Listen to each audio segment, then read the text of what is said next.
Chaque dimanche matin, pendant 7 années consécutives, Thomas Rutledge quittait sa plantation de Caroline du Sud pour une chasse particulière. Pas celle du cerf ou du sanglier. Une chasse qui le menait à travers les marécages et les forêts de pins, armé de chiens dressés et de chênes. Une chasse qui rapportait toujours son lot de désespoir humain. Jusqu'à ce dimanche de novembre 1843, où il traqua celui qui allait transformer le chasseur en proie. Avant de poursuivre cette histoire glaçante, abonnez-vous à la chaîne et dites-moi dans les commentaires de quelle ville vous nous écoutez. Chaque région possède ses propres secrets enterrés, et peut-être que l'histoire que vous connaissez partagera bientôt ses ténèbres. Le comté de Beaufort en Caroline du Sud abritait, dans les années 1840, quelques-unes des plantations les plus prospères du Sud américain. Le climat subtropical permettait la culture intensive du coton et du riz, enrichissant une poignée de familles dont les fortunes reposaient sur un système d'exploitation sans précédent. Les plantations s'étendaient sur des milliers d'acres, entrecoupés de forêts de cyprès, de marécages à l'eau stagnante et de chemins boueux où serpentaient des ruisseaux aux berges couvertes de mousse espagnole. La région avait été colonisée au début du XVIIIe siècle par des planteurs venus des Caraïbes, apportant avec eux leurs méthodes de culture et leur système de travail forcé déjà bien établi. Au fil des décennies, ces terres marécageuses avaient été transformées en un paysage agricole hautement productif.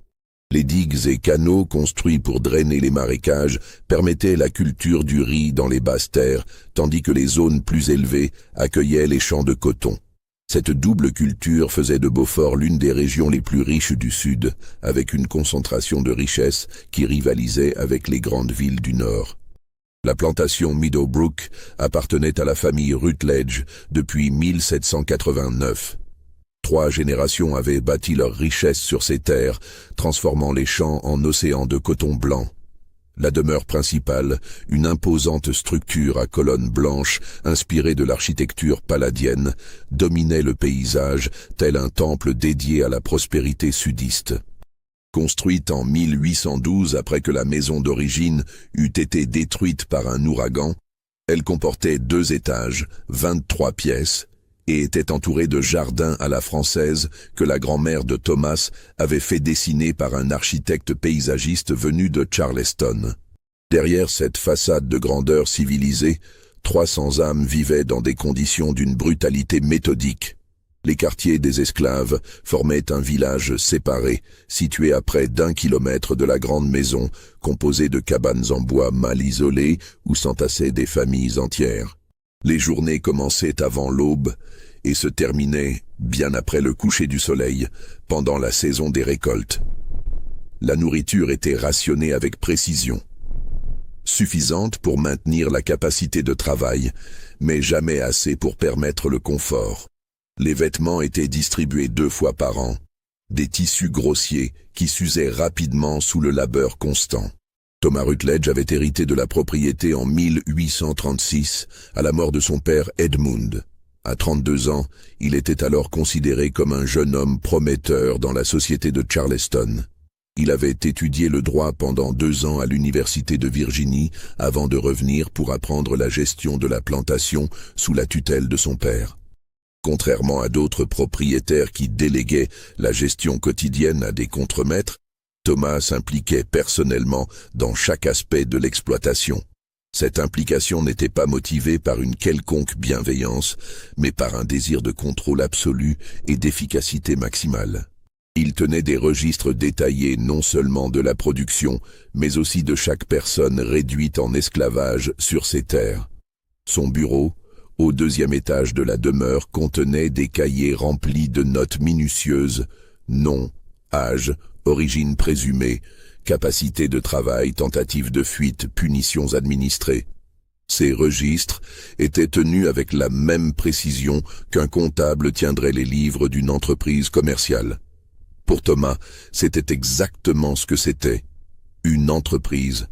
Et comme toute entreprise, elle nécessitait une gestion rigoureuse pour maximiser les profits. Les murs de son bureau étaient ornés de cartes détaillées de la propriété, montrant chaque champ, chaque bâtiment, chaque chemin. Une grande carte de la Caroline du Sud occupait tout un mur, avec des épingles marquant les plantations voisines, les villes, les routes principales. Thomas passait des heures à étudier ces cartes, planifiant les rotations de cultures, calculant les distances, identifiant les zones vulnérables où les fugitifs pourraient tenter de se cacher. Car les fuites étaient fréquentes. Malgré les patrouilles nocturnes, malgré les chiens, malgré les châtiments publics destinés à décourager les autres, des hommes et des femmes tentaient régulièrement de s'échapper vers le nord, vers les États libres, vers l'espoir d'une vie différente. La plupart échouaient dans les 48 premières heures, épuisés, affamés, perdus dans des territoires hostiles. Les patrouilleurs locaux, des hommes pauvres qui trouvaient dans cette activité un revenu d'appoint et un sentiment de supériorité, parcouraient les routes avec des chiens et des armes, arrêtant toute personne de couleur ne pouvant présenter un laissez-passer signé. Certains fugitifs réussissaient à disparaître pendant des semaines avant d'être repris, parfois à des centaines de kilomètres de leur point de départ. Et quelques-uns, très rares, ne furent jamais retrouvés. Ces cas hantaient Thomas. Il tenait une liste spéciale de ces disparus, notant les détails de leur fuite, cherchant des patterns, des faiblesses dans son système de surveillance. Il ne supportait pas l'idée que quelqu'un puisse échapper à son contrôle. Thomas Rutledge avait fait de la capture des fugitifs une spécialité personnelle. Chaque dimanche, après le service religieux auquel il assistait avec une ponctualité irréprochable, il organisait ce qu'il appelait ses promenades dominicales. Accompagné de 4 chiens Redwood Coonhounds spécialement dressés pour traquer les humains et parfois d'1 ou 2 associés partageant son passe-temps, il partait à la recherche de ceux qui avaient tenté de fuir. Il connaissait les chemins probables, les cachettes traditionnelles, les points d'eau où les fugitifs devaient nécessairement s'arrêter. Les chiens avaient été achetés à un éleveur spécialisé de Géorgie qui se vantait d'avoir développé une lignée particulièrement douée pour le pistage humain. Thomas les avait payés une fortune, mais il considérait cela comme un investissement. Les animaux vivaient dans un chenil adjacent aux écuries, mieux nourris et logés que la plupart des esclaves. Leurs noms étaient gravés sur des plaques de cuivre fixées à leur niche: Brutus, César, Hannibal et Ajax. Thomas trouvait amusant de donner à ces bêtes des noms de guerriers et de généraux de l'Antiquité. Ces chasses n'étaient pas seulement fonctionnelles. Elles constituaient pour lui un divertissement, un sport où se mêlaient la satisfaction de la traque et l'affirmation de son autorité.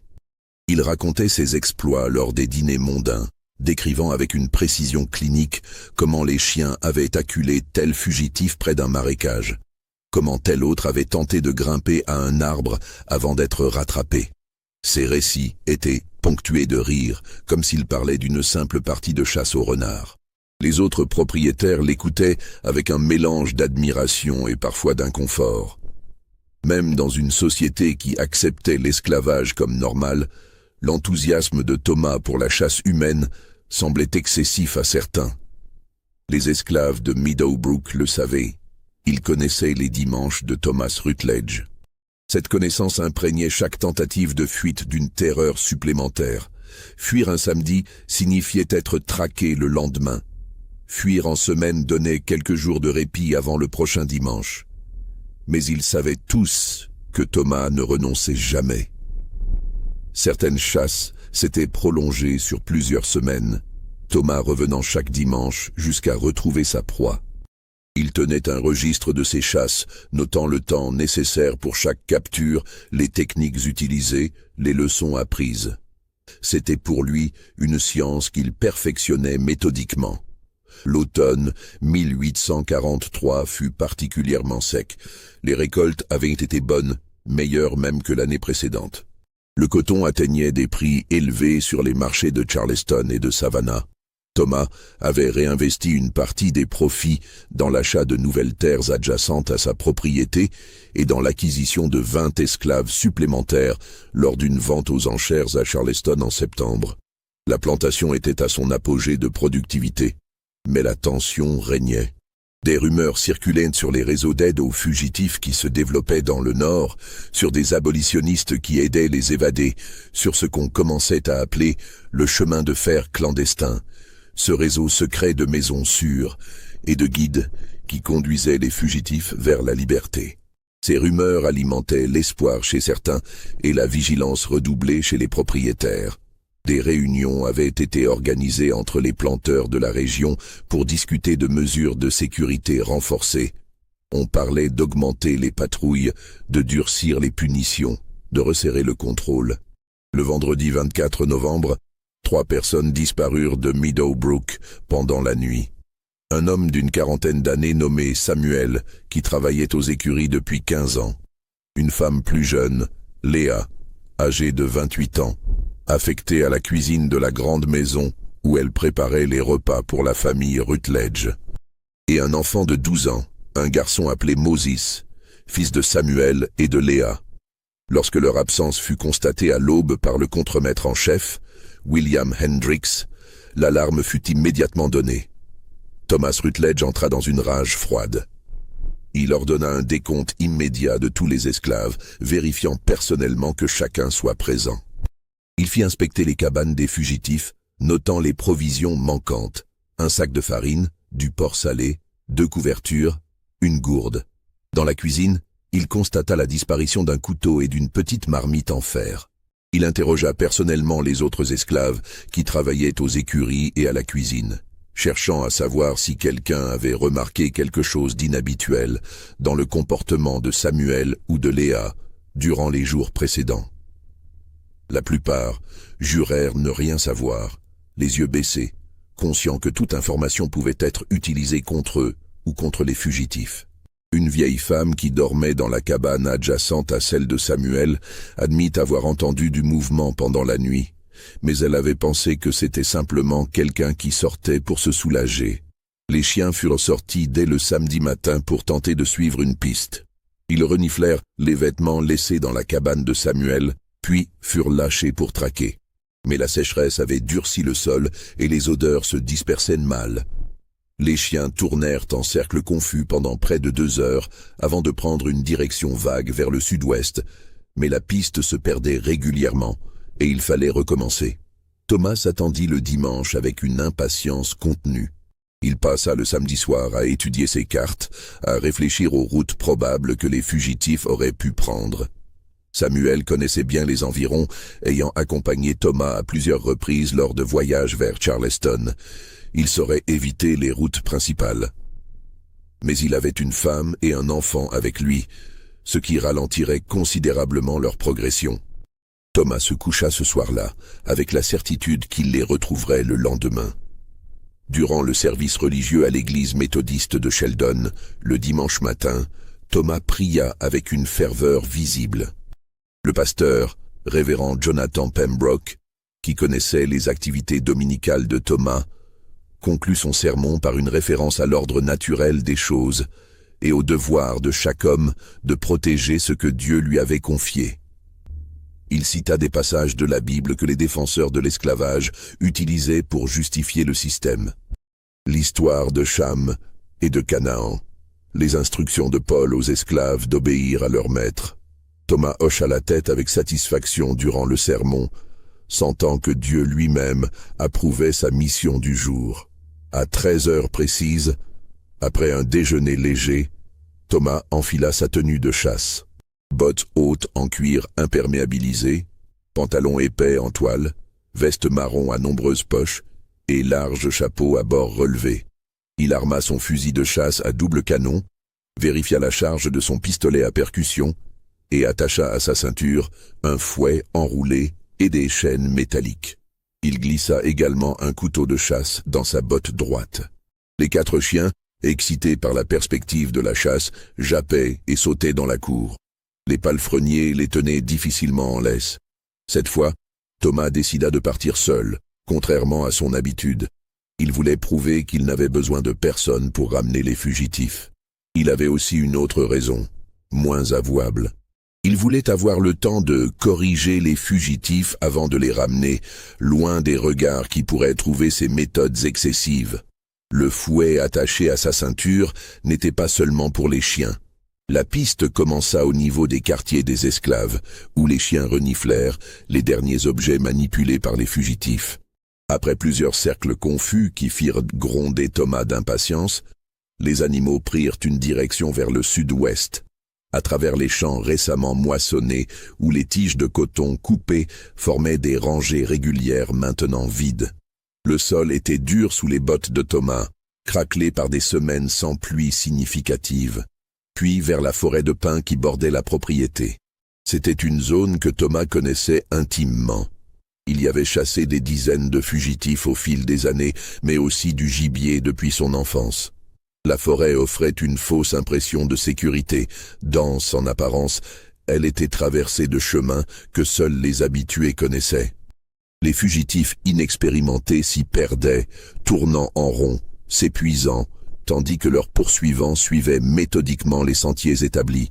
Mais cette fois, quelque chose était différent. Les chiens suivaient une piste claire pendant quelques centaines de mètres, puis semblaient la perdre complètement. Ils tournaient en rond, reniflaient frénétiquement le sol, les arbres, l'air, puis repartaient dans une nouvelle direction, souvent perpendiculaire à la précédente. Thomas attribua d'abord cela au sol sec et aux conditions défavorables, mais au bout de 2 heures de marche en zigzag, il commença à soupçonner autre chose. Les fugitifs semblaient connaître des techniques pour brouiller leur odeur. Ils avaient probablement traversé des ruisseaux, frotté des plantes à forte odeur sur leurs vêtements, peut-être même divisé le groupe pour créer des pistes multiples. Ces méthodes n'étaient pas inhabituelles, Thomas les avait déjà rencontrées. Mais leur application systématique presque à chaque changement de terrain suggérait une préparation inhabituelle. Samuel n'avait jamais tenté de fuir auparavant. D'où tenait-il ces connaissances? Thomas réfléchit en marchant. Peut-être que Samuel avait parlé avec d'autres esclaves qui avaient tenté de fuir et avaient été repris. Peut-être qu'il y avait eu des discussions dans les quartiers des esclaves, un partage d'informations que les contremaîtres n'avaient pas détectées. Cette pensée inquiéta Thomas. Cela signifiait que son système de surveillance avait des failles. Il faudrait y remédier après avoir ramené les fugitifs. À 16 heures, alors que le soleil commençait à décliner vers l'ouest, Thomas et ses chiens émergèrent de la forêt de pins près d'un ancien marécage partiellement asséché. L'endroit était rarement fréquenté, considéré comme dangereux à cause des zones de sable mouvant qui subsistaient même durant les périodes sèches, et des serpents d'eau qui se cachaient dans la végétation. La mousse espagnole pendait des cyprès chauves comme des voiles funèbres. L'air sentait la décomposition végétale et l'eau stagnante. C'est là que les chiens retrouvèrent une piste forte et claire. Ils aboyèrent avec une intensité renouvelée, tirant sur leurs laisses, avec une force qui faillit arracher les courroies des mains de Thomas. Il les lâcha, et ils s'élancèrent vers une zone boisée au-delà du marécage, leurs aboiements résonnant dans l'air humide. Thomas suivit, le cœur battant d'anticipation. La chasse touchait à sa fin. Il le sentait dans ses os. Les fugitifs avaient commis l'erreur de s'aventurer dans un territoire difficile, pensant peut-être que leurs poursuivants ne les suivraient pas jusque-là. Mais Thomas Rutledge ne renonçait jamais. Il avait traversé des marécages bien pires que celui-ci. Il contourna les zones les plus dangereuses en utilisant les passages qu'il connaissait.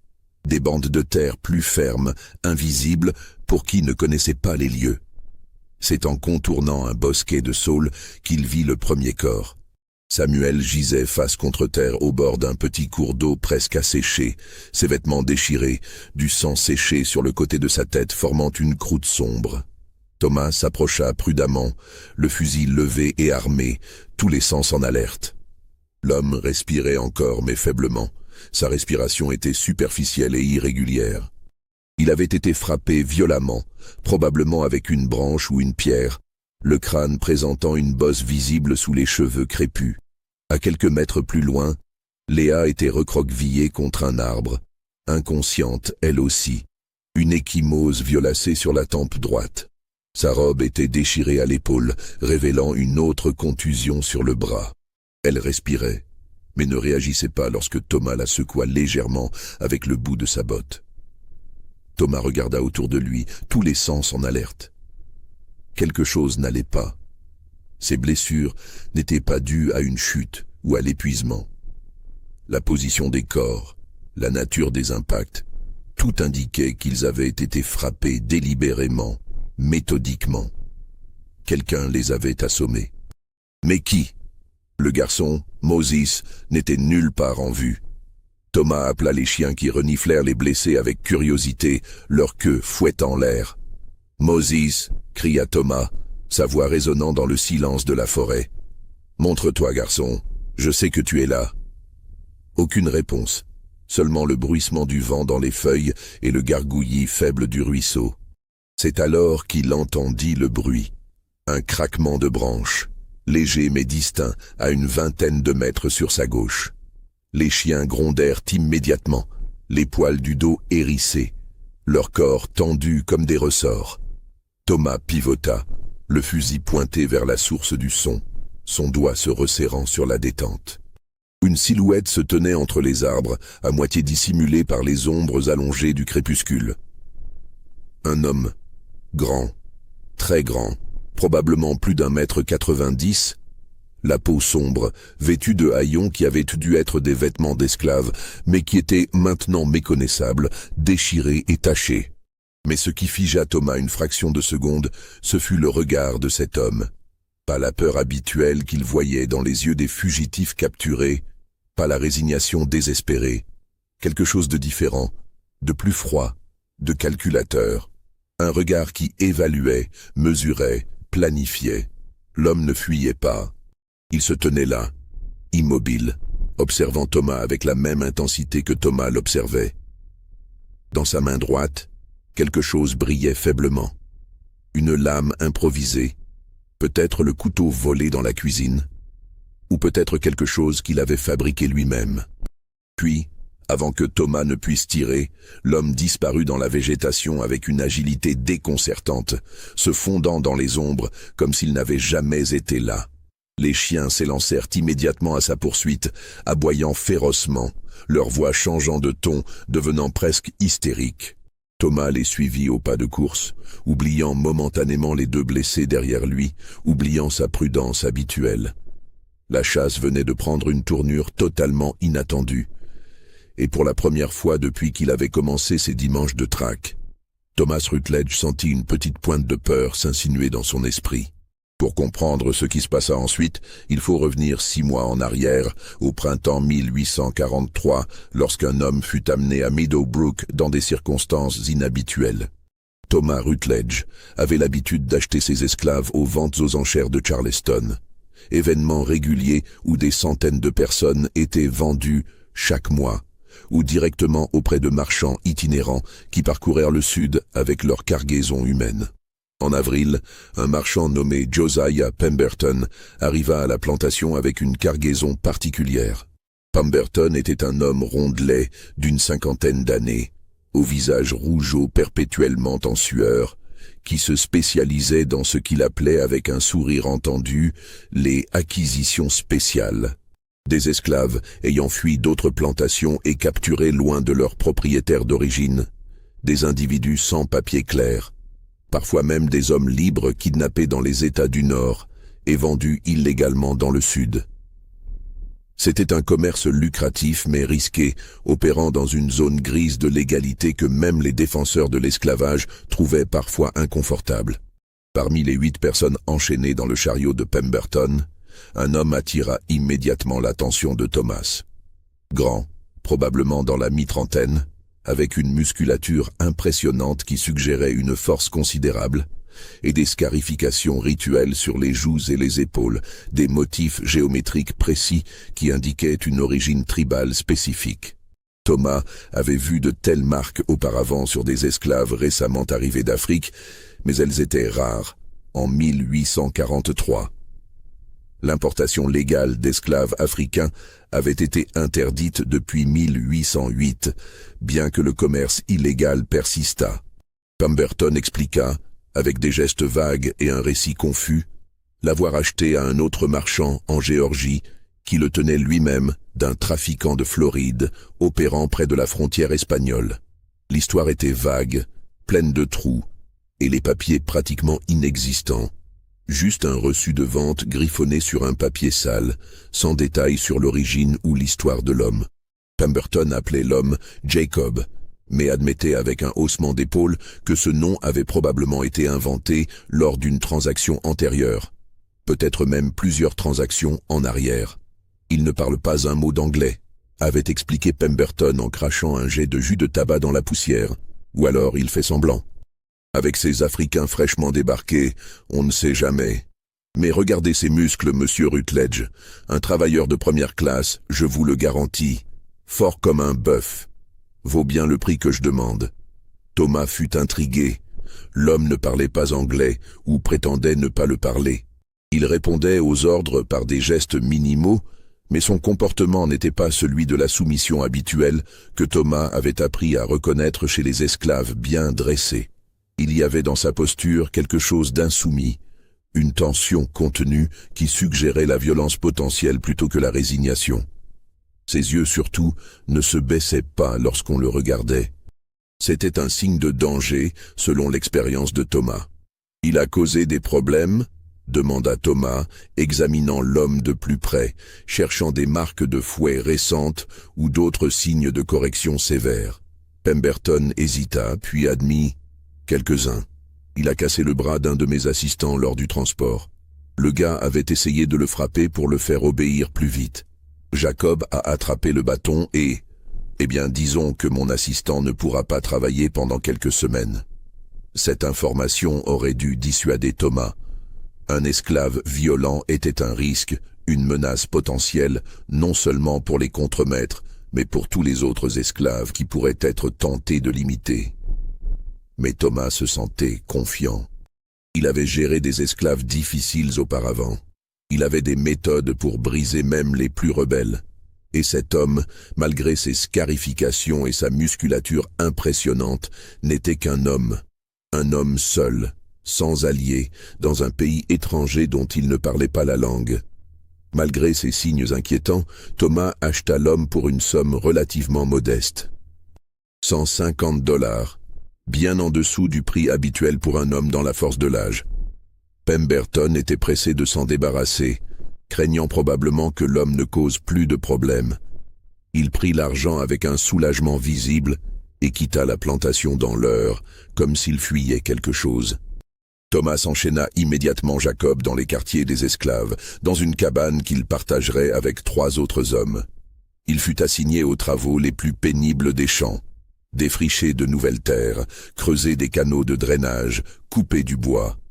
Des tâches qui exploiteraient sa force physique et, espérait Thomas, l'épuiseraient suffisamment pour qu'il ne pense pas à faire des problèmes.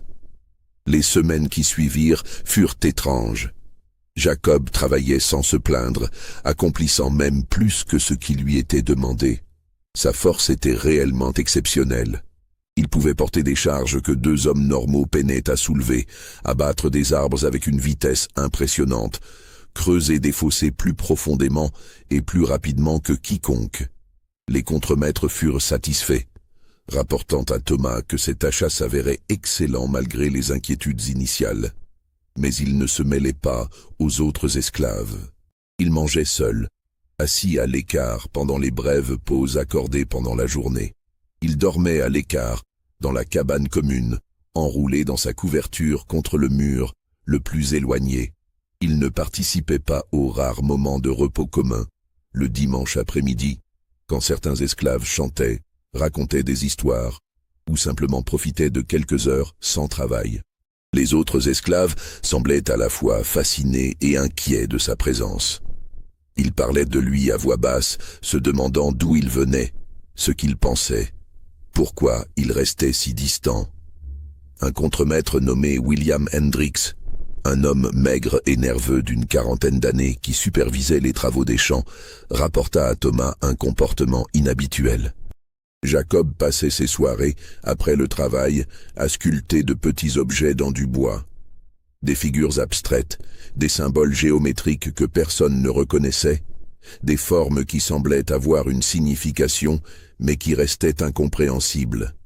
Il utilisait des morceaux de bois trouvés dans la forêt et les travaillait avec un silex aiguisé ou parfois avec ses propres ongles, patiemment, méticuleusement. Hendrix avait confisqué ces objets, craignant qu'ils ne soient utilisés pour quelque magie africaine, pour jeter des sorts ou communiquer avec des esprits.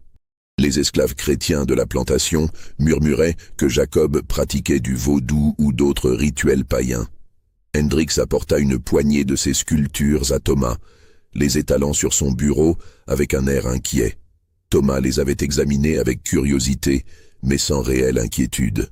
Ce n'était que du bois gravé, rien de plus. Des formes géométriques, des lignes entrecroisées, des cercles concentriques, peut-être des souvenirs de sa terre natale, des symboles qui avaient une signification dans sa culture d'origine. Il avait renvoyé Hendrix en lui disant de ne pas s'inquiéter de superstitions sans fondement et de laisser Jacob sculpter si cela l'occupait pendant son temps libre. Ce que Thomas ne savait pas, ce que personne ne savait, c'est que Jacob observait. Il observait tout.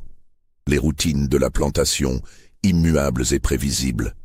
Les mouvements des patrouilleurs, qui suivaient des chemins réguliers. Les habitudes de Thomas lui-même, qui inspectait les champs chaque matin à 8 heures, déjeunait à midi précis, partait pour Charleston le premier lundi de chaque mois. Il comptait les jours, notait les cycles, et il écoutait. Contrairement à ce que tout le monde croyait, Jacob comprenait l'anglais. Pas parfaitement, pas tous les mots, mais suffisamment pour saisir les conversations, les ordres, les récits échangés entre les esclaves sur les chasses dominicales de Thomas, sur ceux qui avaient tenté de fuir et avaient été ramenés, enchaînés et fouettés publiquement, sur ceux qui n'étaient jamais revenus et dont on ne savait pas s'ils avaient réussi ou s'ils étaient morts quelque part dans les marécages. Jacob apprit également quelque chose d'autre. Samuel, l'homme qui travaillait aux écuries, avait été l'un des rares à tenter de communiquer avec lui. Samuel parlait lentement, utilisait des gestes, essayait de partager de la nourriture pendant les repas, malgré le regard désapprobateur des autres. Au fil des semaines, une forme de communication rudimentaire s'était établie. Samuel avait une famille, une femme nommée Léa, qui travaillait à la grande maison, et un fils, Moses, un garçon intelligent qui apprenait à lire en secret, malgré les lois qui l'interdisaient. Samuel avait aussi un projet, un rêve désespéré. Fuir vers le nord dès que l'opportunité se présenterait. Il avait entendu parler, par des bribes de conversation captées à la grande maison, de Quakers en Pennsylvanie qui aidaient les fugitifs. Il avait entendu parler du chemin de fer clandestin, ce réseau mystérieux de maisons sûres. Il ne savait pas exactement comment le rejoindre, mais il savait qu'il fallait aller vers le nord, toujours vers le nord. Un soir de novembre, alors que l'obscurité était tombée et que les surveillants s'étaient retirés, Samuel confia à Jacob son plan désespéré. Ils étaient assis côte à côte contre le mur d'une cabane, invisible dans l'ombre. Samuel parlait à voix basse, les mots sortant dans un murmure à peine audible. Il avait entendu parler d'un groupe de Quakers à 2 jours de marche qui aidèrent les fugitifs. Il ne savait pas où exactement, mais un esclave d'une plantation voisine, qui avait été repris après une tentative de fuite, avait parlé d'une maison avec une lanterne rouge dans une fenêtre, quelque part au nord-ouest. C'était peu d'informations, presque rien, mais c'était tout ce qu'il avait. Il voulait emmener sa famille, partir un vendredi soir pour avoir au moins 2 jours avant la chasse dominicale de Thomas. Mais il savait que Thomas les traquerait le dimanche suivant, inexorablement. Il demanda à Jacob s'il voulait se joindre à eux. Plus ils seraient nombreux, plus ils auraient de chance, pensait Samuel avec un optimisme touchant. Ils pourraient se séparer si nécessaire, créer de fausses pistes, se protéger mutuellement. Jacob avait écouté en silence, son visage immobile dans l'obscurité. Puis il avait secoué la tête lentement, un geste qui pouvait signifier non.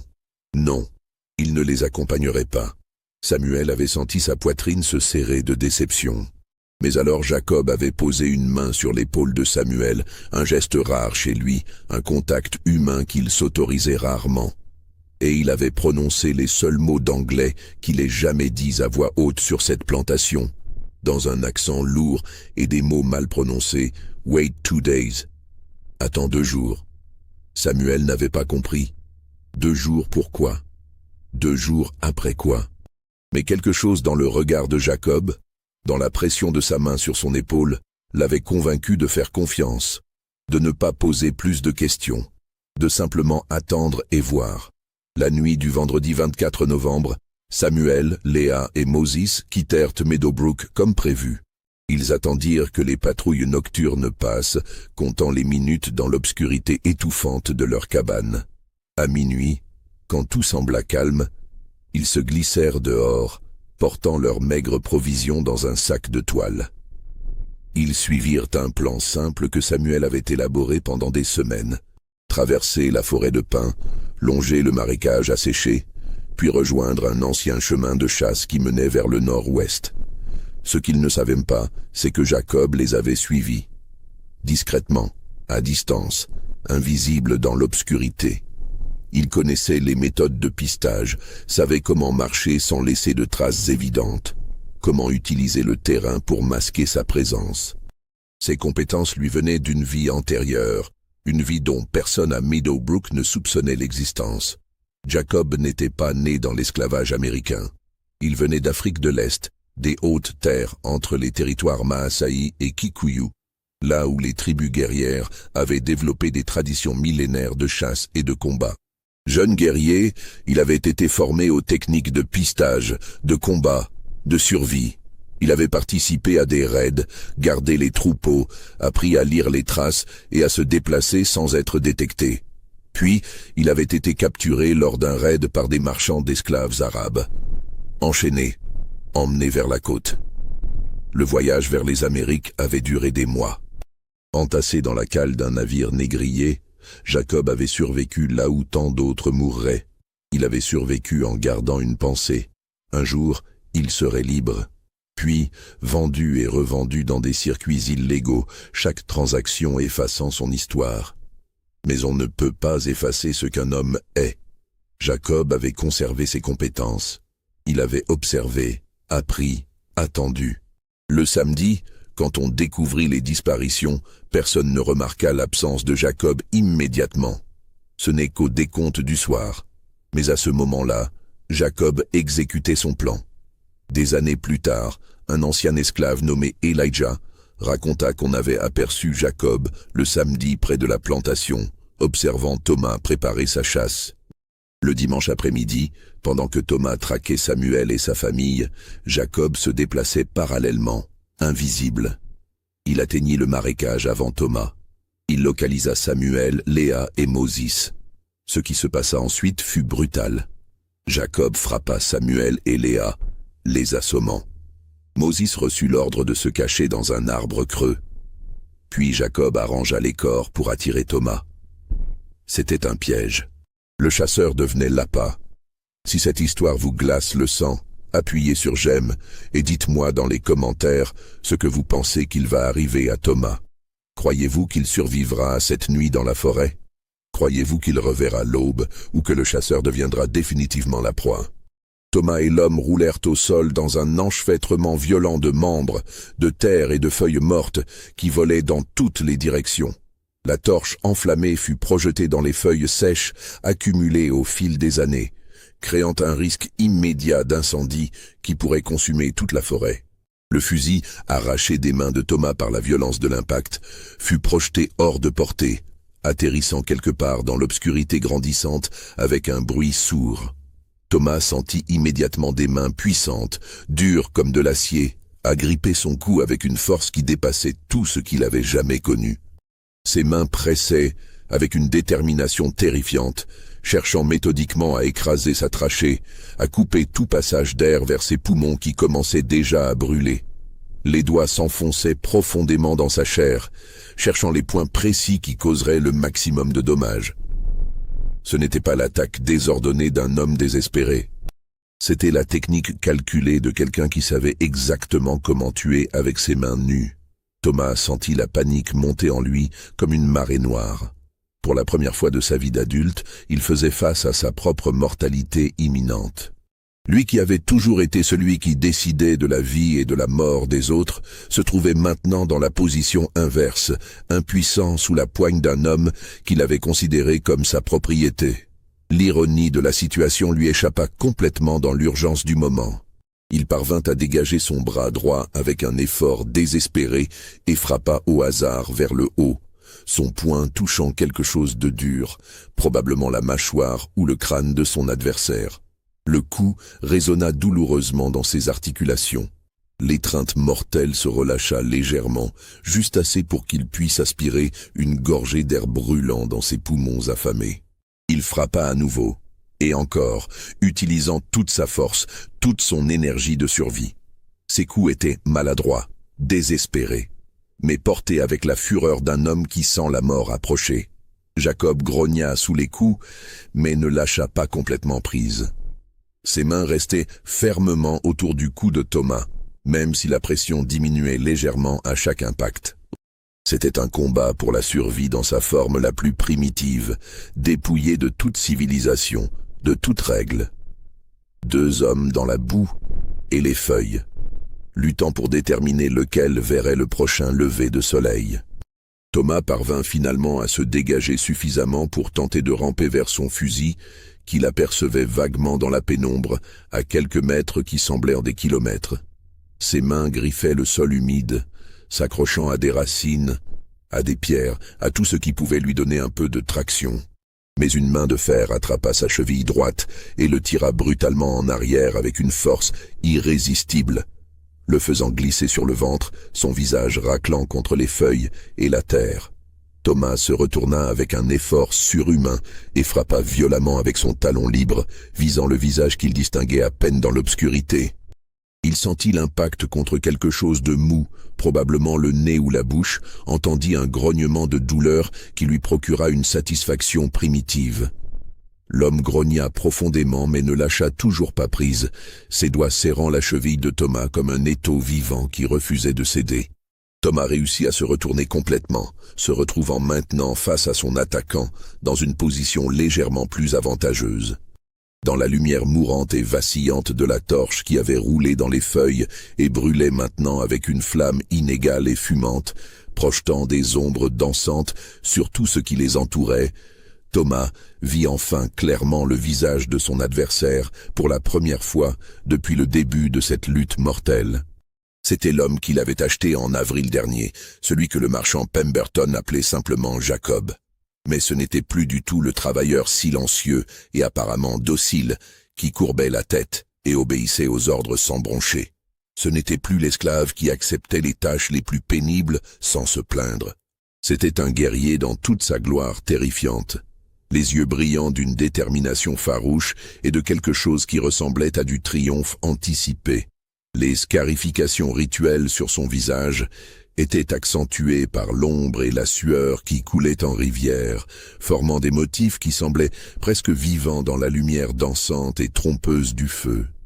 Les lignes géométriques complexes dessinaient sur sa peau une histoire que Thomas ne pouvait pas lire. Une histoire de guerre, d'initiation, d'appartenance à un monde que Thomas ne comprendrait jamais. Sa bouche était tordue en un rictus qui n'était pas vraiment un sourire, mais plutôt l'expression d'une volonté pure, inébranlable, la manifestation physique d'une détermination qui ne connaissait aucun compromis. Jacob parlait maintenant, mais pas en anglais. Des mots sortaient de sa bouche dans une langue que Thomas ne connaissait pas, ne reconnaissait même pas.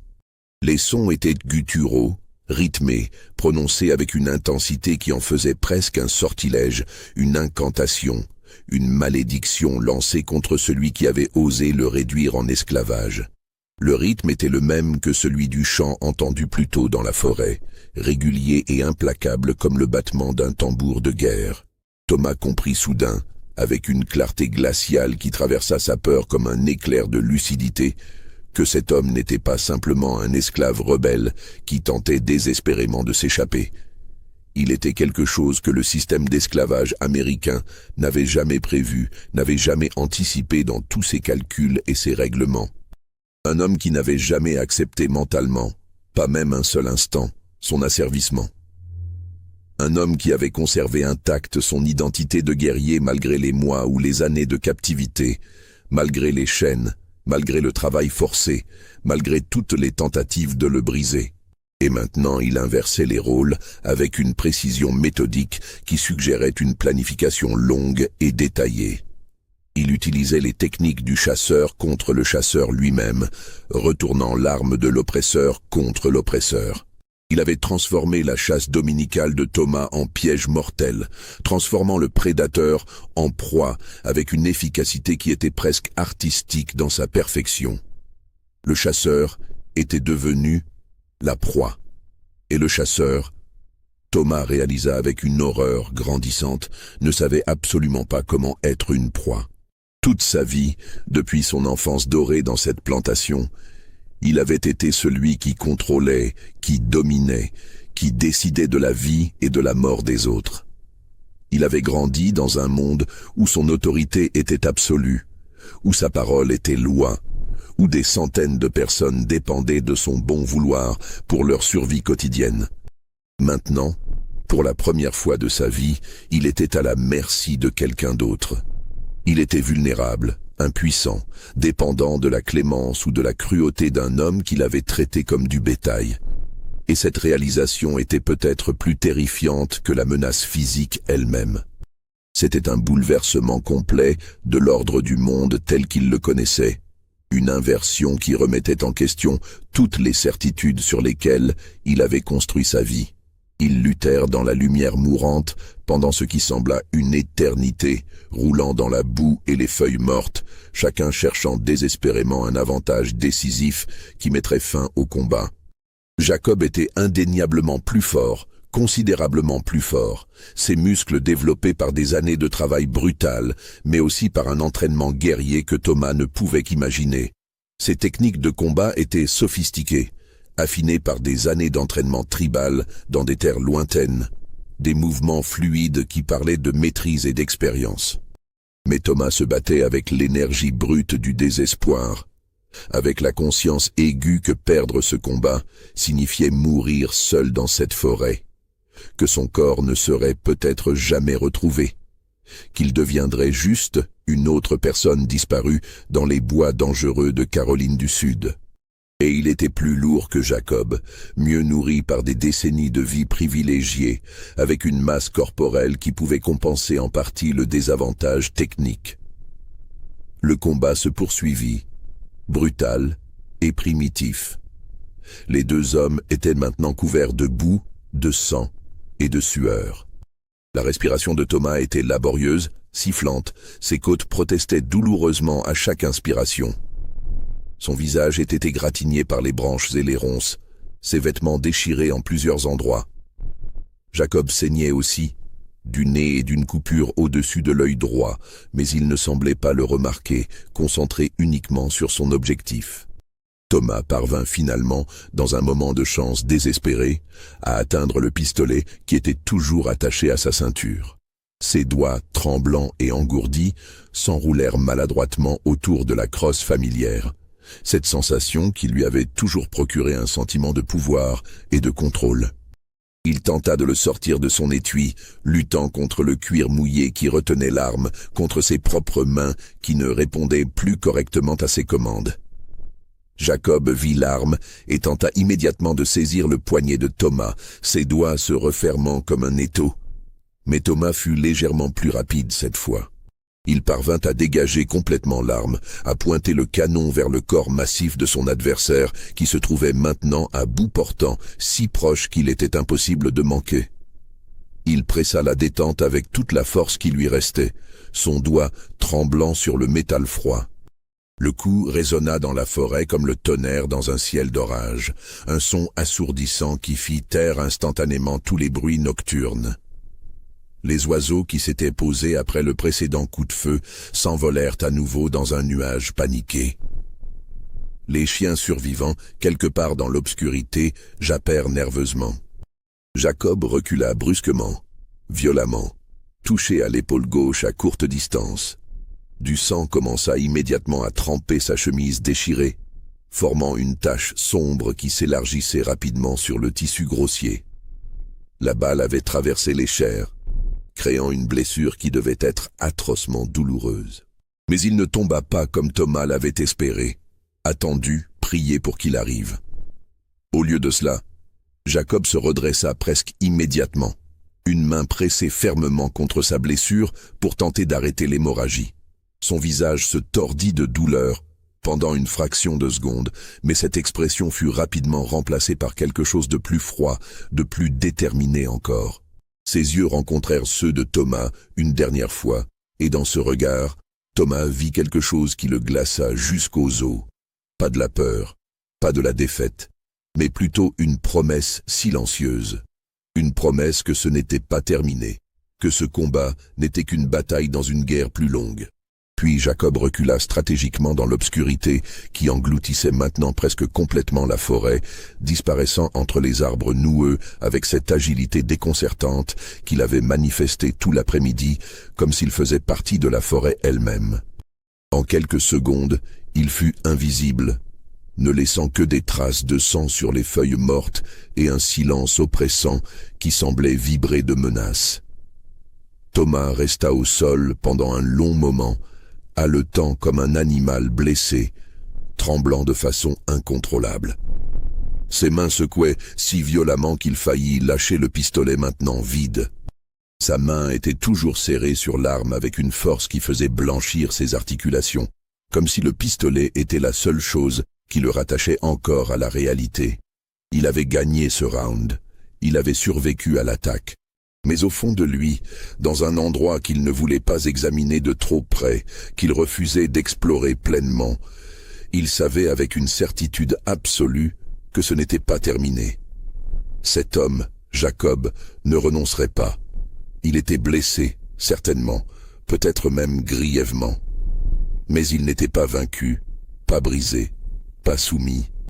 Et maintenant, il avait une raison supplémentaire de vouloir la mort de Thomas. Une raison personnelle et viscérale qui s'ajoutait à toutes les autres injustices accumulées.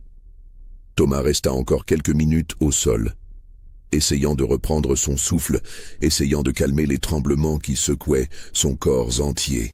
Puis, lentement, douloureusement, il se releva sur des jambes qui menaçaient de céder sous lui. Chaque muscle de son corps protestait, chaque articulation semblait avoir été tordue ou étirée au-delà de ses limites naturelles. Il récupéra son fusil avec des gestes maladroits, vérifia qu'il n'était pas endommagé, puis rassembla les chiens terrorisés qui s'étaient dispersés pendant le combat et qui maintenant revenaient vers lui en rampant presque, la queue entre les pattes, les oreilles aplaties contre le crâne. César et Ajax étaient couverts de boue, leurs yeux montraient le blanc de la peur. Brutus boitait toujours, et Hannibal était quelque part dans la forêt, probablement mort de ses blessures. La torche s'était éteinte complètement maintenant dans les feuilles humides, ne laissant que des braises fumantes. Thomas utilisa son briquet à silex pour en allumer une nouvelle, ses mains tremblant tellement qu'il lui fallut plusieurs tentatives frustrantes avant de réussir à créer une étincelle suffisante.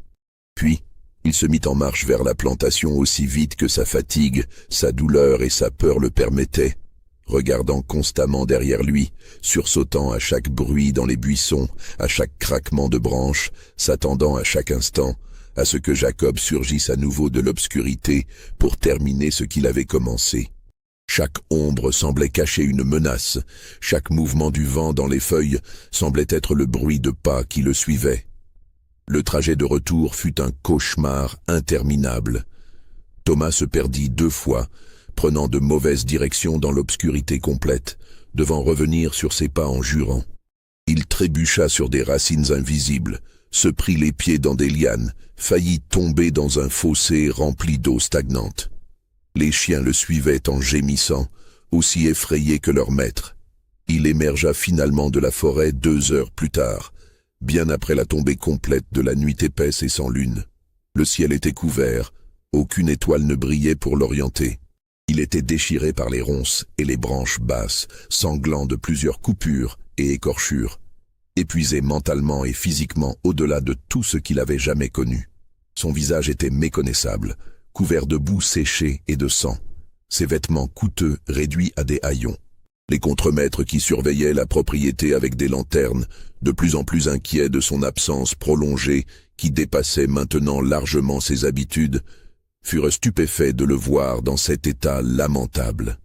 Thomas Rutledge, toujours si composé, si maître de lui-même, si impeccablement habillé et coiffé, apparaissait maintenant comme un homme brisé, hagard, les yeux écarquillés par une peur qui ne le quitterait plus jamais complètement, le souffle court et irrégulier. William Hendricks se précipita vers lui, suivi des autres contremaîtres. « Monsieur Rutledge, que s'est-il passé? Êtes-vous blessé ?» Nous étions sur le point d'organiser une équipe de recherche. Thomas mit plusieurs secondes à répondre, comme s'il devait se rappeler comment former des mots cohérents. Jacob, réussit-il finalement à articuler, sa voix rauque et brisée. L'homme acheté en avril, il m'a attaqué. Il a assommé Samuel et Léa. Il m'a tendu un piège. Il faut l'arrêter. Il ordonna immédiatement d'une voix qui reprenait progressivement son autorité habituelle, malgré sa fatigue évidente, qu'une battue massive soit organisée pour retrouver Jacob. 20 hommes armés devaient repartir dès l'aube, accompagnés de tous les chiens disponibles dans la plantation et même d'animaux empruntés aux propriétés voisines. Il voulait cet homme retrouvé, capturé vivant si possible pour pouvoir le punir de manière exemplaire et publique, et puni de manière à ce que chaque esclave de la région se souvienne pendant des générations de ce qui arrive à ceux qui osent lever la main sur un homme blanc. Mais avant cela, il devait se nettoyer, se soigner, essayer de dormir. Il entra dans la grande maison en trébuchant presque, laissant des traces de boue sur les tapis persans coûteux que sa femme chérissait. Catherine descendit l'escalier en robe de chambre, réveillée par le bruit, et porta une main à sa bouche en voyant l'état de son mari. « Thomas, mon Dieu, que t'est-il arrivé ?» Mais Thomas ne répondit pas. Il monta directement à sa chambre, se débarrassa de ses vêtements ruinés qu'il jeta dans un coin, et se lava le visage et les mains dans la bassine préparée par les domestiques. L'eau devint rapidement rouge et boueuse. Il examina ses blessures dans le miroir. Rien de grave, principalement des écorchures et des contusions, mais son cou portait les marques violacées distinctes des doigts de Jacob, des ecchymoses qui mettraient des semaines à disparaître et qui le forceraient à porter des cravates hautes pour les cacher. Cette nuit-là, Thomas ne dormit pas du tout. Il resta assis dans son bureau, un pistolet chargé sur la table devant lui, une bouteille de whisky à moitié vide à portée de main, sursautant à chaque craquement de la maison qui se refroidissait dans la nuit, imaginant Jacob escaladant les murs comme une araignée géante, s'introduisant par une fenêtre, venant terminer ce qu'il avait commencé dans la forêt. Chaque ombre dans les coins de la pièce semblait prendre la forme d'un homme grand avec des scarifications rituelles. Chaque bruit dans la maison le faisait bondir, la main se précipitant vers le pistolet. L'aube lui parut interminable à venir, comme si le soleil lui-même hésitait à se lever sur cette journée nouvelle. Quand les premières lueurs grises apparurent enfin à l'horizon, Thomas n'avait pas fermé l'œil, son esprit rejouant encore et encore le combat dans la forêt, analysant chaque moment, chaque décision.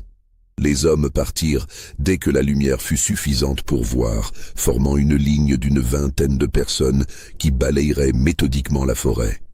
Ils retrouvèrent Samuel et Léa près du cours d'eau, encore inconscients mais vivants, respirant faiblement.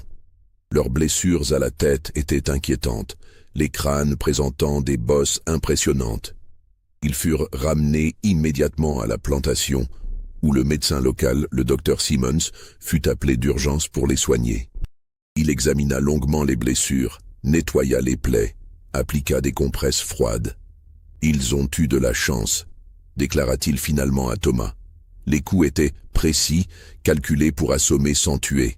Celui qui a fait cela savait exactement où frapper. Ils devraient survivre, mais ils auront besoin de repos pendant plusieurs semaines.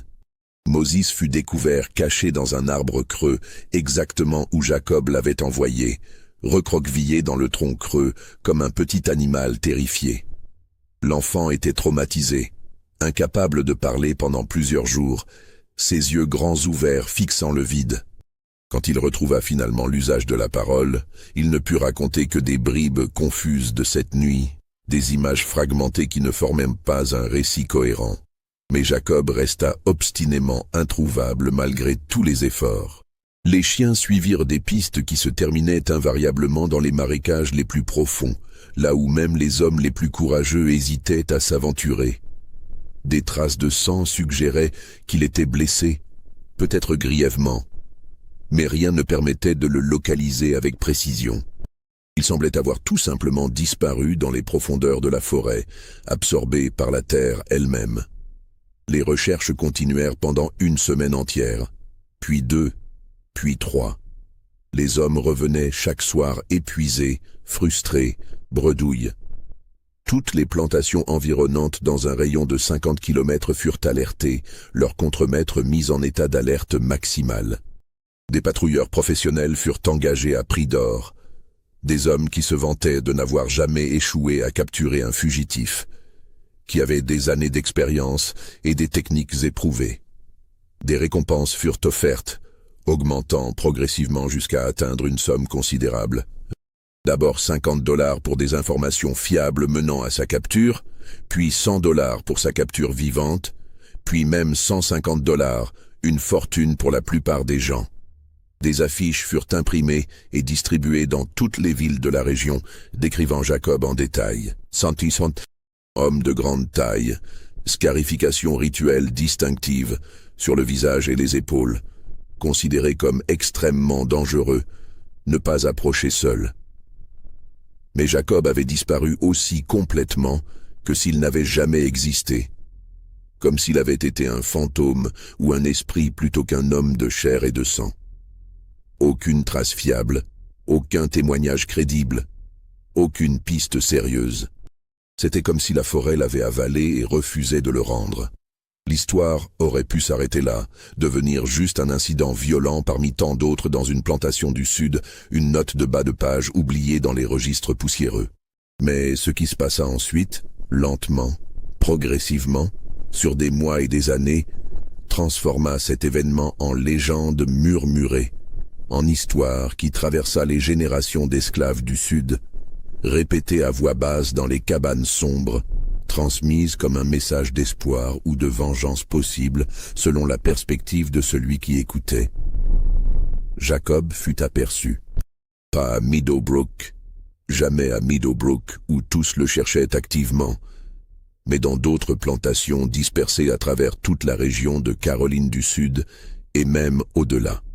À intervalles irréguliers, séparés parfois de plusieurs semaines ou même de plusieurs mois, des esclaves rapportaient dans des chuchotements prudents avoir vu un homme grand, imposant, avec des scarifications rituelles distinctives sur le visage, qui apparaissait mystérieusement la nuit dans les quartiers des esclaves comme un fantôme bienveillant. Il ne restait jamais longtemps au même endroit, peut-être 1 heure, rarement plus, conscient que chaque minute augmentait le risque d'être découvert. Il parlait avec certaines personnes spécifiques, celles qui semblaient planifier des évasions ou qui avaient des questions désespérées sur les routes vers le nord. Il leur transmettait des informations précieuses, vitales. Des routes secrètes que les patrouilleurs ne surveillaient pas, des maisons sûres où ils seraient accueillis, des noms de personnes qui pourraient les aider, des techniques pour éviter les chiens, des conseils sur comment survivre dans la nature hostile. Puis, il disparaissait avant l'aube, se fondant dans l'obscurité avant que les surveillants ne commencent leur ronde matinale, ne laissant aucune trace de son passage au-delà des souvenirs de ceux à qui il avait parlé. Les esclaves qu'il avait rencontrés parlaient de lui avec un mélange de crainte respectueuse et d'espoir renouvelé, comme s'ils avaient rencontré un ange vengeur ou un esprit protecteur. Ces apparitions suivaient un pattern que les autorités locales mirent longtemps à reconnaître. Jacob semblait cibler méthodiquement les personnes qui planifiaient des évasions, comme s'il avait développé un 6e sens pour identifier ceux qui avaient la détermination nécessaire pour tenter la fuite. Comment il les identifiait restait un mystère. Peut-être observait-il simplement et reconnaissait les signes subtils. Les regards furtifs, les conversations à voix basse, la préparation discrète de provisions. Peut-être avait-il développé un réseau d'informateurs, d'autres esclaves qui lui faisaient passer des messages sur qui pourrait avoir besoin d'aide. Des fugitifs commencèrent à réussir leurs évasions avec un taux de succès inhabituellement et statistiquement significativement élevé dans toute la région de Beaufort et même au-delà. Entre 1844 et 1850, le nombre de fugitifs qui disparaissaient sans jamais être retrouvés augmenta de manière dramatique, passant de peut-être 2 ou 3 par an à plus de 15 certaines années. Les propriétaires organisèrent des réunions spéciales d'urgence pour discuter sérieusement du problème croissant, cherchant désespérément à comprendre ce qui avait changé, pourquoi leur système de contrôle éprouvé ne fonctionnait plus aussi efficacement. Les fugitifs qui réussissaient connaissaient des chemins secrets que même les patrouilleurs les plus expérimentés ne surveillaient pas ou ne connaissaient pas. Ils évitaient systématiquement les pièges habituels, les routes traditionnellement empruntées par les fugitifs, les points de contrôle où les patrouilleurs attendaient. Ils savaient exactement où trouver de l'eau potable sans s'exposer, où dormir en relative sécurité, qui contacter dans les villes et villages pour obtenir de l'aide discrète. Cette connaissance détaillée ne pouvait venir que d'une source extérieure bien informée. Quelqu'un qui comprenait intimement le système et savait comment le contourner méthodiquement. Certains racontaient, une fois arrivés dans les États libres, après des semaines ou des mois de voyages périlleux à travers des territoires hostiles, qu'un homme les avait guidés personnellement une partie du chemin, parfois pendant plusieurs jours. Un homme qui ne parlait presque pas, qui communiquait principalement par gestes économes et signes convenus, mais qui semblait connaître le territoire mieux que quiconque, qui pouvait lire la forêt comme d'autres lisent des livres. Un homme avec des marques rituelles sur le visage, qui parlait d'une origine africaine, d'une vie avant l'esclavage, qui n'avait jamais été complètement effacée. Une femme nommée Sarah, qui réussit miraculeusement à atteindre Philadelphie en Pennsylvanie en 1847 après un voyage de plusieurs mois, raconta à un agent du chemin de fer clandestin, dans un témoignage détaillé, qu'un homme l'avait trouvée alors qu'elle était complètement perdue et affamée dans une forêt dense de Caroline du Sud, plusieurs jours après sa fuite. Elle errait en cercle, désespérée, prête à abandonner et à se rendre. Il est apparu comme une ombre, raconta-t-elle, ses yeux s'élargissant au souvenir. Je ne l'ai pas entendu arriver, il était simplement là. J'ai eu peur d'abord, pensant que c'était un patrouilleur. Mais il m'a fait signe de me taire et m'a donné de la nourriture, du pain et de la viande séchée. Il m'a guidé pendant 3 jours entiers, jusqu'à la frontière de la Caroline du Nord, marchant toujours la nuit, dormant le jour dans des endroits secrets. Il connaissait chaque arbre, chaque ruisseau, chaque chemin. Puis, à la frontière, il a simplement pointé vers le nord et est reparti dans la direction d'où nous étions venus, retournant vers les dangers qu'il m'avait aidé à fuir. Elle avait voulu le remercier plus abondamment, lui avait demandé son nom pour pouvoir se souvenir de lui dans ses prières, mais il n'avait pas répondu verbalement. Il avait simplement posé brièvement une main sur son épaule, dans un geste qui semblait à la fois une bénédiction et un adieu. Puis il avait disparu dans la forêt avant même que le soleil ne se lève complètement. Elle ne l'avait jamais revu, mais elle n'avait jamais oublié ses yeux, son silence, sa présence tranquille et rassurante, qui parlait de force et de détermination inébranlables. Thomas Rutledge mourut, en 1852, à l'âge de 48 ans seulement, relativement jeune pour les standards de l'époque parmi la classe aisée. La cause officielle enregistrée dans les documents municipaux fut une fièvre qui l'emporta en 3 jours, une maladie soudaine et foudroyante qui le consuma malgré tous les soins du meilleur médecin de Charleston, le docteur Harrison, qui avait pourtant traité avec succès des dizaines de cas similaires. Mais certains esclaves de Meadowbrook murmurèrent entre eux une version différente. Un récit alternatif qui circula dans les cabanes, mais ne fut jamais officiellement enregistré. Il disait que Thomas était mort de peur plutôt que de fièvre, que ses derniers jours avaient été marqués par des délires constants et terrifiants où il criait qu'on venait le chercher, que l'homme aux scarifications se tenait au pied de son lit, qu'il entendait ce chant étrange qu'il avait hanté dans la forêt 9 ans plus tôt. Catherine, sa veuve, confirma involontairement une partie de ces rumeurs dans une lettre privée à sa sœur qui fut découverte des décennies plus tard. Thomas n'a jamais été le même après cette nuit de novembre, écrivit-elle. Il sursautait au moindre bruit, faisait des cauchemars presque chaque nuit, refusait de s'aventurer seul dans les bois.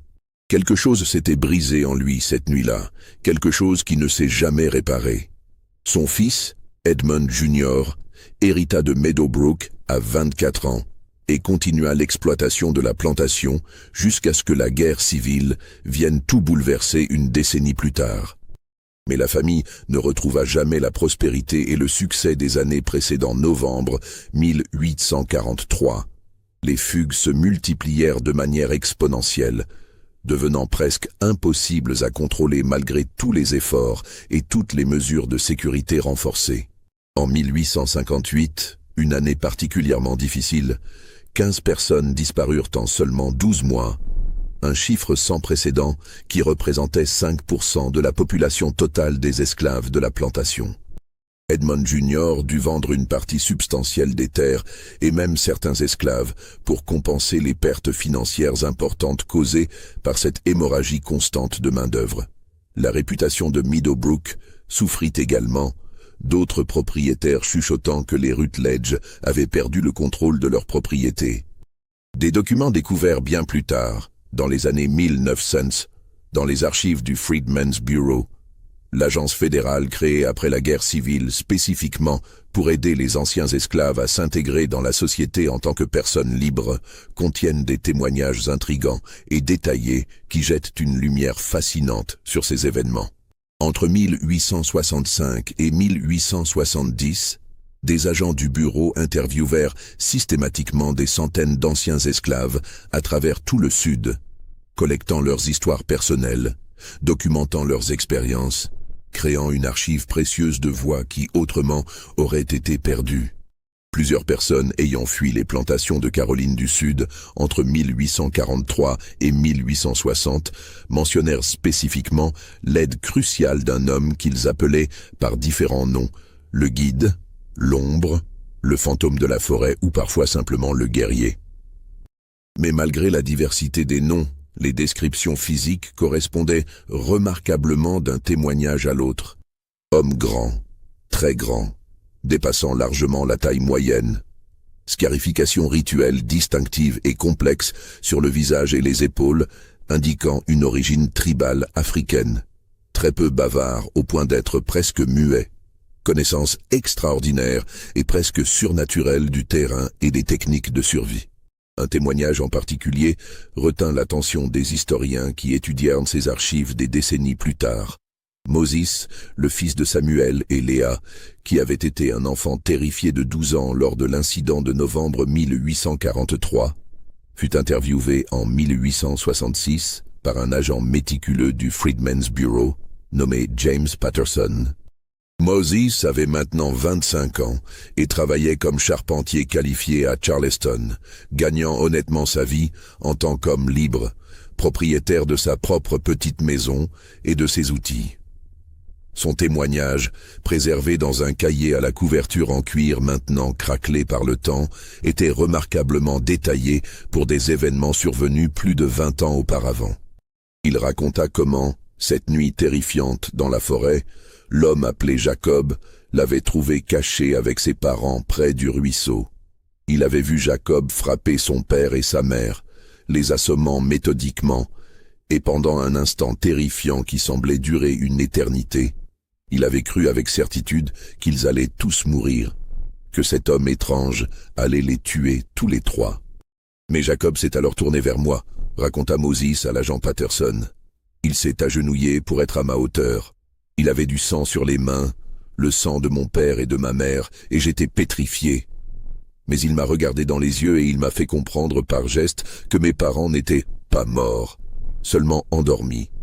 Il a posé un doigt sur ses lèvres pour me signifier le silence absolu, puis il m'a guidé vers un arbre creux à quelques dizaines de mètres de là où il m'a dit de me cacher et de ne pas bouger quoi qu'il arrive. Avant de partir pour tendre son piège à Thomas, Jacob avait parlé à Moses en anglais approximatif, avec un accent lourd mais des mots parfaitement clairs et compréhensibles. Pas peur. Je chasse le chasseur. Tu restes ici. Demain, homme blanc, trouve-toi. Tu vas maison. Un jour, tu vas liberté. Tu rappelles toujours, personne propriété de personne. Moses expliqua à Patterson qu'il n'avait compris le sens profond et la portée complète de ces mots que des années plus tard, après avoir entendu d'autres histoires circulant dans la communauté des anciens esclaves sur Jacob et ses actions. L'homme n'était pas en train de fuir pour sauver sa propre vie cette nuit-là dans la forêt. Il chassait intentionnellement. Il traquait Thomas Rutledge avec la même détermination implacable, la même méthode calculée que Thomas traquait les esclaves fugitifs depuis des années. Il avait sacrifié sa propre chance de fuir et d'atteindre la liberté pour confronter le chasseur. Continua Moses, sa voix prenant une tonalité respectueuse et admirative. Pour inverser les rôles, pour prouver qu'un homme réduit en esclavage n'était pas une proie sans défense qui devait simplement accepter son sort, mais pouvait être un prédateur tout aussi dangereux, tout aussi méthodique, tout aussi implacable. Il nous a enseigné quelque chose de crucial cette nuit-là, même si je n'ai compris la leçon que bien plus tard. Que le pouvoir n'est pas permanent, que les chasseurs peuvent devenir les chassés, que l'ordre établi peut être inversé. D'autres détails fascinants émergèrent progressivement au fil des ans. Des fragments d'informations qui, lentement assemblés comme les pièces d'un puzzle complexe, formaient un portrait incomplet mais néanmoins fascinant. Un médecin de campagne nommé Dr. Aldrich, qui avait brièvement pratiqué dans une plantation voisine de Meadowbrook en 1845 avant de déménager en Géorgie, rapporta dans son journal personnel détaillé avoir soigné en secret, sous une menace implicite mais claire, des blessures par balle sur un homme correspondant précisément à la description de Jacob. L'homme est apparu à ma porte une nuit de janvier, écrivit Aldrich dans son journal. Grande stature, scarifications rituelles africaines, une blessure par balle à l'épaule gauche qui montrait des signes d'infection partielle. Il n'a pas parlé, se contentant de me montrer la blessure et de poser sur ma table quelques pièces d'or dont je me suis demandé comment il les avait obtenues. J'ai compris, sans qu'il ait besoin de le dire, qu'il serait dangereux de refuser ou de le dénoncer aux autorités. J'ai extrait la balle, nettoyé et drainé la plaie infectée, appliqué des compresses et des bandages. Il a survécu à une blessure qui aurait tué un homme normal, soit par l'hémorragie initiale, soit par l'infection qui suivit. Sa constitution était remarquable. Il est parti dès qu'il a pu marcher sans aide, en portant les bandages supplémentaires que je lui avais donnés. Je ne l'ai jamais revu, mais j'ai entendu des histoires par la suite qui correspondaient à sa description. Un marchand itinérant prospère, nommé Josiah Crawford, qui voyageait à travers les États du Sud dans les années précédant la guerre civile en vendant divers produits et nouvelles, racontait dans les tavernes où il s'arrêtait pour la nuit devant des auditoires fascinés qu'il avait rencontrés dans un campement clandestin près de la frontière entre la Caroline du Sud et la Caroline du Nord, un homme, et très grand, imposant, avec des scarifications rituelles complexes, qui semblait coordonner de manière sophistiquée les mouvements de groupes de fugitifs à travers plusieurs États simultanément. Il avait une sorte de carte mentale de toute la région, raconta Crawford. Il connaissait les routes sûres, les maisons où on pouvait frapper, les endroits dangereux à éviter absolument. Il parlait plusieurs langues africaines que je ne pouvais pas identifier et servait d'interprète et de guide pour ceux qui ne comprenaient pas encore bien l'anglais et se sentaient complètement perdus dans ce pays étranger et hostile. Il y avait autour de lui une aura d'autorité naturelle et de respect. Les autres fugitifs l'écoutaient sans question, lui faisaient confiance implicitement avec leur vie. Il était comme un général organisant une campagne militaire, mais une campagne pour la liberté plutôt que pour la conquête. Mais personne ne sut jamais avec une certitude absolue ce qu'était devenu Jacob finalement, où il avait terminé sa vie, s'il avait trouvé la paix ou était mort dans la violence. Son histoire se perdit progressivement dans les brumes du temps et des récits contradictoires qui se multipliaient. Certains affirmèrent avec conviction qu'il avait été capturé et exécuté en 1857 lors d'une embuscade sanglante contre un groupe de fugitifs en Virginie, son corps criblé de nombreuses balles et jeté sans cérémonie dans une fosse commune non marquée avec les autres victimes. D'autres jurèrent l'avoir vu bien après la guerre de sécession, âgé mais toujours vigoureux et imposant, vivant paisiblement dans une communauté prospère d'anciens esclaves en Caroline du Nord, respecté par tous comme un sage et un héros, entouré de petits-enfants qui écoutaient avec des yeux émerveillés ces histoires de l'ancien temps. Un témoignage particulièrement troublant et romantique, recueilli par un historien amateur passionné en 1890, suggérait que Jacob était finalement retourné en Afrique, retourné à sa terre natale grâce aux efforts complexes de la American Colonization Society, organisation controversée qui facilitait le retour d'anciens esclaves au Libéria. Selon ce témoignage non vérifié, un homme correspondant précisément à sa description aurait embarqué sur un navire à Norfolk en Virginie en 1863, ne laissant aucune trace documentée de son passage en Amérique au-delà des histoires qu'il avait inspirées et des vies qu'il avait sauvées. Le témoin, un docker qui travaillait sur les quais, se souvenait de l'homme parce qu'il avait regardé longuement vers l'ouest avant de monter à bord, comme s'il faisait ses adieux silencieux à quelque chose ou quelqu'un qu'il laissait derrière lui. Ce qui est absolument certain et documenté par de multiples sources indépendantes, ce sont les effets mesurables et statistiquement significatifs de ces actions sur toute la région. Entre 1843 et 1860, les 17 années qui séparent l'incident dans la forêt du début de la guerre civile, la région autour du comté de Beaufort en Caroline du Sud connut un nombre inhabituellement et significativement élevé de fuites réussies d'esclaves. Les registres méticuleux des plantations, tenus avec soin par les propriétaires qui suivaient leurs biens comme n'importe quel investissement, montrent une augmentation statistiquement significative et impossible à ignorer du nombre d'esclaves portés disparus et jamais retrouvés malgré toutes les recherches. Les planteurs, de plus en plus inquiets et frustrés par cette tendance qu'ils ne comprenaient pas et ne pouvaient pas contrôler, organisèrent des réunions régionales spéciales et urgentes pour discuter sérieusement du problème croissant. Ils engagèrent plus de patrouilleurs professionnels, payés avec de meilleurs salaires pour améliorer leur motivation. Ils durcirent encore les punitions pour les tentatives de fuite, pensant que la peur accrue dissuaderait les candidats. Ils resserrèrent les systèmes de surveillance, réduisant les libertés de mouvement même pendant les rares moments de repos. Rien n'y fit complètement ou durablement. En 1850, un groupe de propriétaires influents et politiquement connectés de Caroline du Sud envoya même une pétition formelle et détaillée au gouverneur de l'État, demandant une intervention militaire directe pour contrôler ce qu'ils appelaient, dans des termes dramatiques, une insurrection organisée et coordonnée d'esclaves fugitifs qui menacent les fondements même de notre société et de notre économie.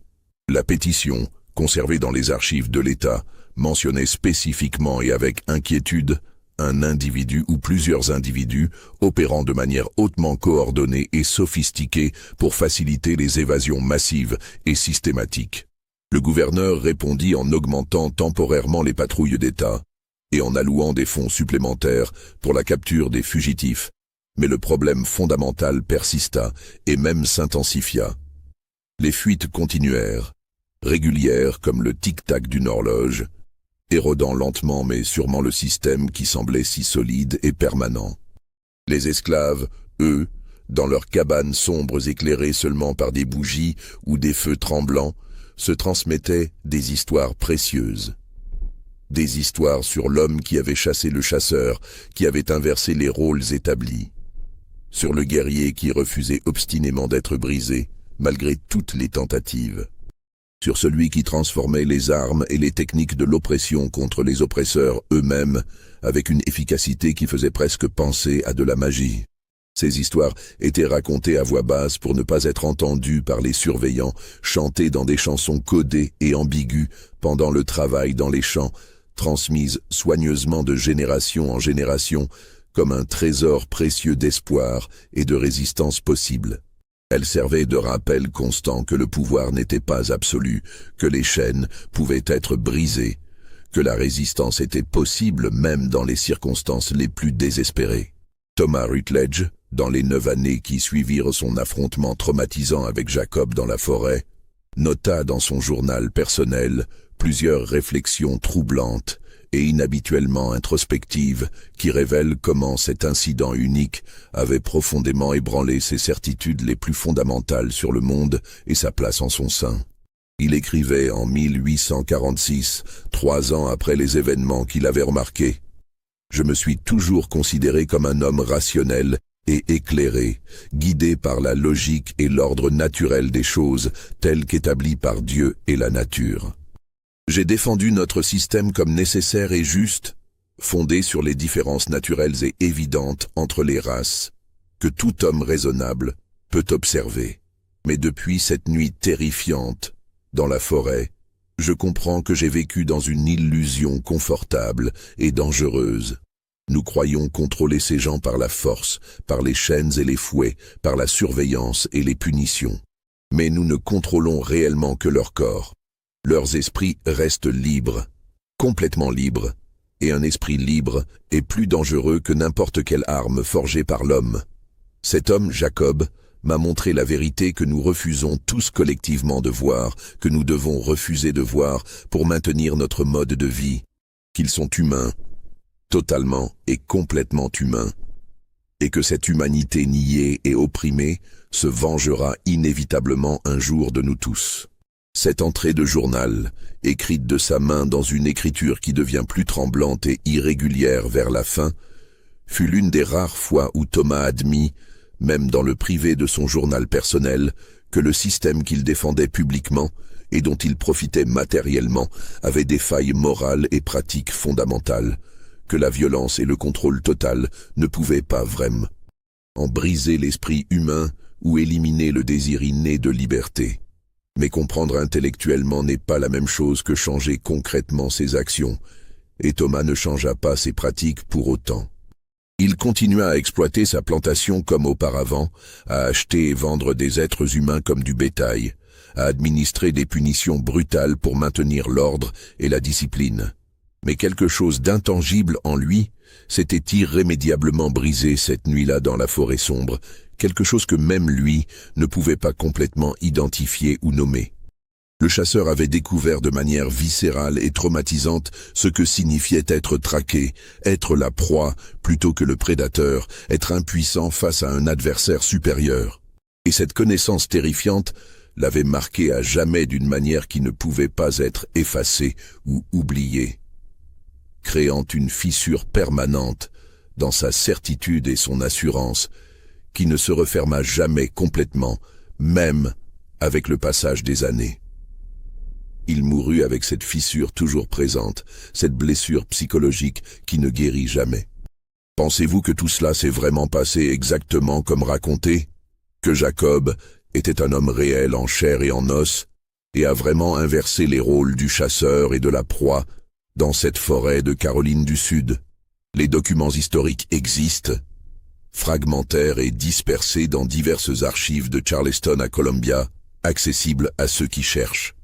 Les témoignages détaillés subsistent, enregistrés méticuleusement par le Freedmen's Bureau et préservés dans leurs archives. Les registres des plantations montrent effectivement une augmentation mesurable et statistiquement significative des fuites réussies dans la région de Beaufort pendant cette période précise.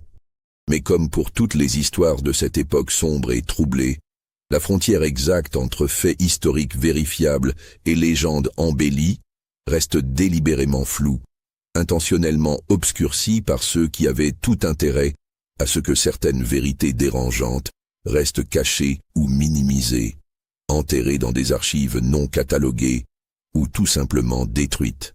Dites-nous dans les commentaires ce que vous en pensez. Croyez-vous que Jacob a existé tel que décrit? Croyez-vous qu'un homme seul pouvait vraiment défier et subvertir le système de cette manière? Abonnez-vous à la chaîne pour d'autres histoires fascinantes tirées des archives oubliées de l'histoire. Des récits qui révèlent les vérités inconfortables que nous préférons collectivement oublier ou ignorer.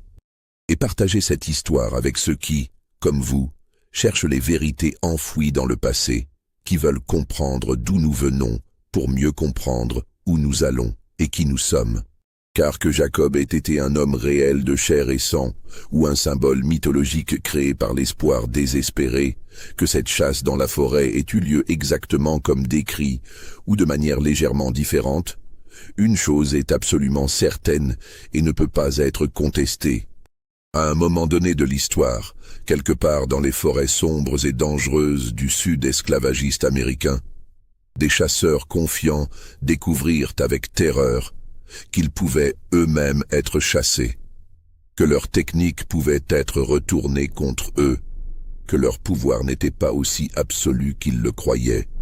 Et cette découverte traumatisante, plus que n'importe quelle bataille spécifique de la guerre civile qui viendrait ravager la région 20 ans plus tard, annonçait déjà la fin inévitable du système qu'ils défendaient avec tant de conviction et de violence, un système construit sur le sable mouvant du mensonge et de la déshumanisation, plutôt que sur le roc solide de la justice et de la vérité. L'histoire dort paisiblement dans les archives poussiéreuses, attendant patiemment d'être redécouverte par celui ou celle qui aura la curiosité et la détermination de chercher. Elle attend que quelqu'un pose les bonnes questions aux bons endroits, suive méthodiquement les bonnes pistes à travers le temps, connecte les fragments dispersés à travers l'espace et les décennies. Peut-être que vous, en écoutant cette histoire aujourd'hui, deviendrez celui ou celle qui découvrira la vérité complète, qui trouvera les documents manquants, qui confirme ou infirme définitivement ces récits, qui reconnaîtra les patterns cachés dans les archives.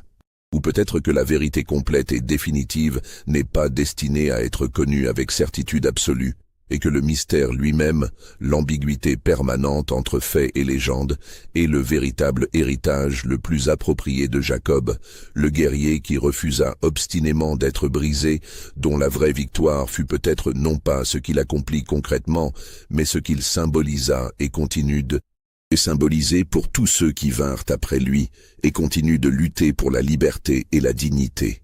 Les forêts anciennes de Caroline du Sud sont encore là aujourd'hui, silencieuses et mystérieuses, gardant jalousement leurs secrets séculaires. Les arbres spécifiques qui furent témoins directs de cette chasse nocturne sont tombés depuis longtemps, leur bois retourné à la terre dans le cycle éternel de la nature, mais la terre elle-même se souvient toujours. La terre se souvient toujours des histoires qu'elle a portées, du sang qui a été versé sur elle, des luttes qui ont été menées entre ces arbres, des cris qui ont résonné dans ces vallées.